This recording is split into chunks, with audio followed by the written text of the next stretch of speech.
ચલો તો પછી આજે આપણે આગળ ઉદાહરણનો દાખલા નંબર જોઈ લઈએ 9 છેલ્લું ઉદાહરણ છે, પછી આપણે જોઈશું સ્વાધ્યાય. તો જોઈ લઈએ. રકમમાં એવું કીધું છે કે બે સમાંતર રેલવે ટ્રેક ઉત્તર દક્ષિણ દિશામાં છે. ટ્રેન એ ઉત્તર તરફ 54 કિલોમીટર પર અવરની ઝડપે અને ટ્રેન બી દક્ષિણ દિશામાં 90 કિલોમીટર પર અવરની ઝડપે ગતિ કરે છે. એટલે આપણે માની લઈએ કે આપણે ઉત્તર દક્ષિણ દિશા બતાવી દઈએ. તો આ થશે ઉત્તર અને આ થશે દક્ષિણ. હવે જે ટ્રેન એ છે એ કઈ દિશામાં છે? તો કે ઉત્તર દિશામાં ટ્રેન એ. અને જે ટ્રેન બી છે એની વાત કરીએ તો દક્ષિણ દિશામાં 90 કિલોમીટર પર અવરની ઝડપે ગતિ કરે છે.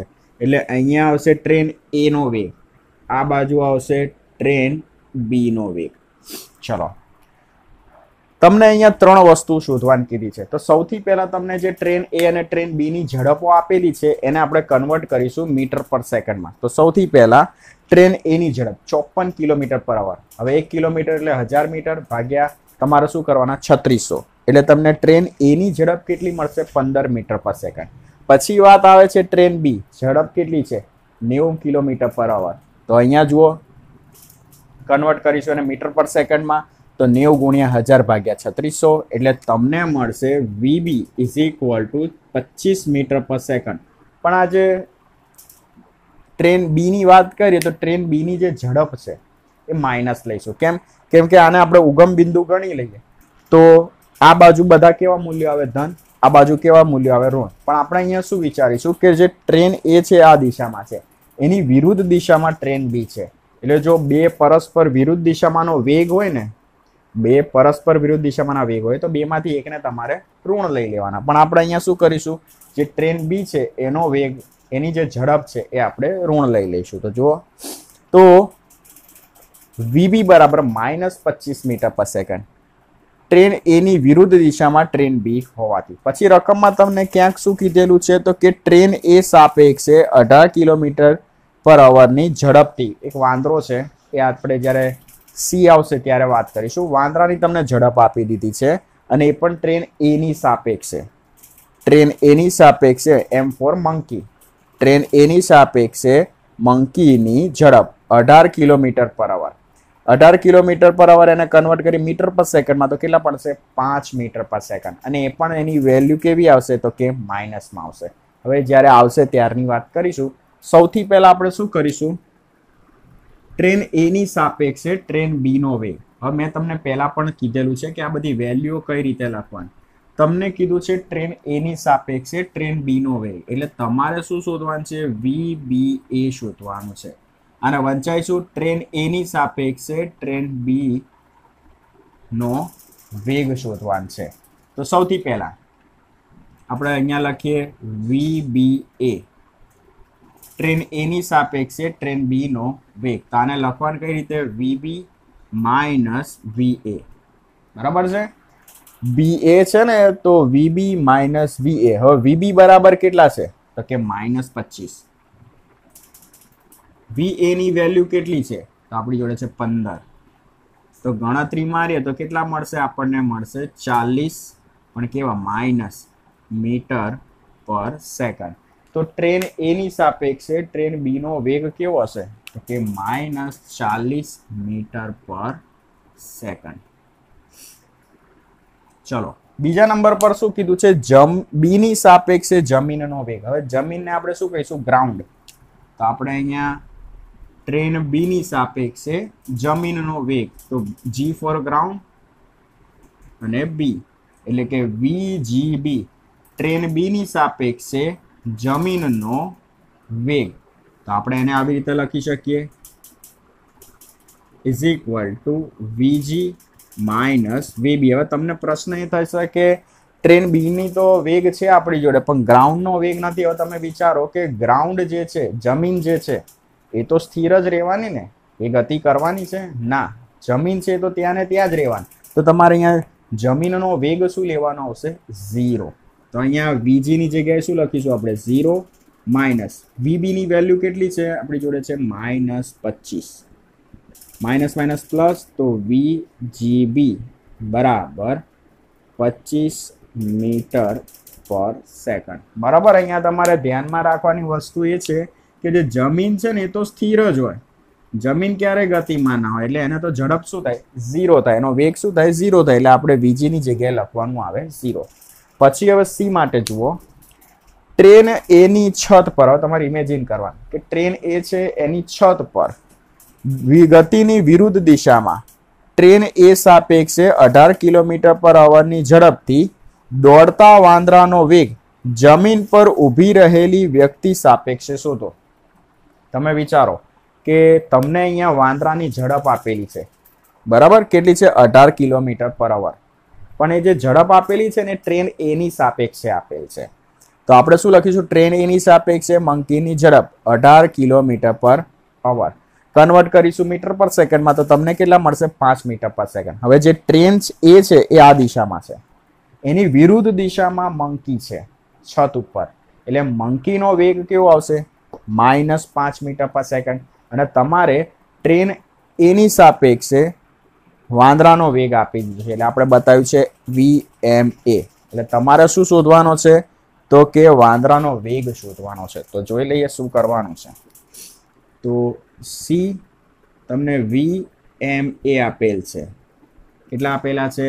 તો કે -5 મીટર પર સેકન્ડ. હવે હું આને આવી રીતે લખી શકું, VM minus VA is equal to -5 metre per second. ચલો VA ને સામે લઈ જઈએ તો VM બરાબર VA -5. VA ની વેલ્યુ છે કેટલી છે? તો આપણી જોડે છે 15 મીટર પર સેકન્ડ -5. તો VM is equal to 10 metre per second. આ શું મળ્યો તમને? વાંદરાનો વેગ મળ્યો. ખરેખર એકચ્યુઅલ વાંદરાનો વેગ. હવે તમે વિચારો કે ટ્રેન એ છે એની છત ઉપર વાંદરાનો વેગ આટલો છે. હવે વાંદરાની ઝડપ આટલી છે, તમે જમીન પરથી જોશો આ વાંદરાને તો જમીન પરથી વાંદરાનો વેગ તમને આટલો જ દેખાશે. એટલે જમીન પર ઊભી રહેલી વ્યક્તિની સાપેક્ષે, આમ જમીન પર ઊભેલ વ્યક્તિની સાપેક્ષે વાંદરાનો વેગ, બરાબર. એટલે આપણે જે વ્યક્તિ છે જમીન પર જ ઊભેલો છે એટલે વ્યક્તિનો વેગ કેવો થયો? 0 થયો. તો તમે આવી રીતે બતાવી, બરાબર. આપણે કઈ રીતે બતાવીશું? VMG. કેમ કે તમારે વ્યક્તિની સાપેક્ષે વાંદરાનો વેગ શોધવાનો છે. હવે વ્યક્તિ ક્યાં ઊભેલ છે? જમીન પર. વ્યક્તિ ઊભેલ છે, જમીન પણ સ્થિર છે. એટલે કદાચ હું જમીનની સાપેક્ષે વાંદરાનો વેગ શોધું ને તો એનો એ જ મળશે જે વ્યક્તિની સાપેક્ષે મળશે, બરાબર. તો આપણે શું બતાવ્યું? VMG. તો M ફોર મંકી, તો VM માઇનસ VG. તો વાંદરાનો વેગ છે 10 માઇનસ આ તો 0. તો VMG બરાબર તમને શું મળશે? 10 મીટર પર સેકન્ડ. બરાબર. આ જે ત્રીજો મુદ્દો છે ફરીથી ક્લિયર કરીશ કે જે ત્રીજો મુદ્દાની વાત હતી એમાં તમારે જમીનની સાપેક્ષે વાંદરાનો વેગ શોધવાનો હતો. તો સૌથી પહેલા આપણે શું કર્યું? તો વાંદરાનો એકચ્યુઅલ વેગ, ખરેખર વેગ કેટલો છે એ શોધ્યો. કઈ રીતે? તો VMA બરાબર -5 મીટર પર સેકન્ડ. તો VM એટલે VM માઇનસ VA. એમાં VM ને કરતા બનાવીશ તો VM બરાબર મળશે મને 10 મીટર પર સેકન્ડ. હવે તમારે શું કરવાનું છે કે જે ટ્રેન પર વાંદરો બેઠો છે, જે શું કરે છે? ગતિ કરે છે ટ્રેન એની વિરુદ્ધ દિશામાં. હવે જમીન પર ઊભેલ વ્યક્તિ આ વાંદરાને જોવે છે. હવે તમે વિચારો કે જમીન પર ઊભેલ વ્યક્તિ છે, વ્યક્તિ સ્થિર છે, જમીન પણ સ્થિર છે. તો એક સમય હું જમીનની સાપેક્ષે વાંદરાનો વેગ શોધું ને તો પણ કોઈ વાંધો નહીં. તો જમીનની સાપેક્ષે વાંદરાનો વેગ તો VMG બરાબર VM માઇનસ VG. VM છે 10, VG બરાબર 0. તો તમને જમીનની સાપેક્ષે એટલે કે જમીન પર ઊભેલ વ્યક્તિની સાપેક્ષે વાંદરાનો વેગ મળશે 10 મીટર પર સેકન્ડ. હવે જોઈ લઈએ સ્વાધ્યાય. હવે સ્વાધ્યાયનો જે દાખલા નંબર 1 છે એ SQ છે, પણ તમને થોડી ઘણી હિન્ટ આપી દો. તો આપણે જોયું હતું કે જ્યારે અંતરની સરખામણીએ પરિમાણ બહુ નાનું હોય ને તો તમે એ પદાર્થને શું કરી શકો? તો કે કણ તરીકે લઈ શકો. જેમ કે સૂર્ય અને પૃથ્વી વચ્ચેનું અંતર બહુ બધા પ્રકાશ વર્ષ છે, અંતર ઘણું મોટું છે. તો એ અંતરની સાપેક્ષે હું સૂર્ય અને પૃથ્વીને શું લઈ શકું? તો કે કણ તરીકે લઈ શકું. બસ આ જ હિન્ટનો ઉપયોગ કરીને તમારે દાખલા નંબર 1 સોલ્વ કરવાનો છે. હવે જોઈએ આગળ સ્વાધ્યાયનો દાખલા નંબર 2. તમારે અહીંયા એક આલેખ આપેલ છે. હવે અહીંયા જે આલેખ છે ને સ્થાન વિરુદ્ધ સમયનો આલેખ આપી દીધેલ છે અને આ સ્થાન વિરુદ્ધ સમયના આલેખ પરથી તમારે 5 પ્રશ્નોના જવાબ આપવાના છે. તો સૌથી પહેલા બે બાળકો એ અને બી તેમની શાળા ઓ થી અનુક્રમે તેમના ઘરે પી અને ક્યુ પરત ફરી રહ્યા છે. બે બાળકો છે એ અને બી. હવે તમે અહીંયા જોશો કે બાળક એ અને બી બંનેના જે ઘર છે પી અને ક્યુ સ્થાન પર છે, જેનો સ્થાન વિરુદ્ધ સમયનો આલેખ આકૃતિમાં દર્શાવેલ છે. નીચે કૌંસમાં દર્શાવેલ સાચી નોંધ કરો. બરાબર, અહીંયા તમને 5 પ્રશ્નો આપેલા છે, એમના પ્રશ્નોના જવાબ આપવાના છે. તો સૌથી પહેલું તમે આલેખનું થોડું નિરીક્ષણ કરો તો અહીંયા સ્થાન છે વાય અક્ષ પર અને એક્સ અક્ષ પર શું છે? સમય. હવે આ જે આલેખ છે એ બાળક એ નો છે, આ જે આલેખ છે એ બાળક બી નો છે. હવે બંને આલેખ છે ને આ બંને આલેખ આ બિંદુ પાસે છેદે છે. બીજી વસ્તુ, બાળક એ અને બાળક બી, તો બાળક બી અહીંયા ક્યાં છે? ક્યુ સ્થાન પર, એ ક્યાં છે? પી સ્થાન પર. બરાબર. હવે જુઓ, સૌથી પહેલો પ્રશ્ન એ કર્યો છે, હવે આને વાંચવાનું કઈ રીતે? બી એ કરતા શાળાની નજીક રહે છે અથવા એ બી કરતા શાળાની નજીક રહે છે. સીધી રીતે પ્રશ્ન પૂછું તો બેમાંથી કોણ શાળાની નજીક રહે છે? એટલે અહીંયા તમારે જવાબ કઈ રીતે લખવાનો? જવાબ કઈ રીતે લખવાનો કે બી એ કરતા શાળાની નજીક રહે છે. જો તમારો જવાબ એ ના હોય તો એ બી કરતા શાળાની નજીક રહે છે. એટલે તમારે પ્રશ્નનો જવાબ કેવી રીતે આપવાનો કે બેમાંથી કોણ શાળાની નજીક રહે છે? તો તમે જુઓ, આ જે આલેખ એ છે અને આલેખ બી છે, તમે જોશો કે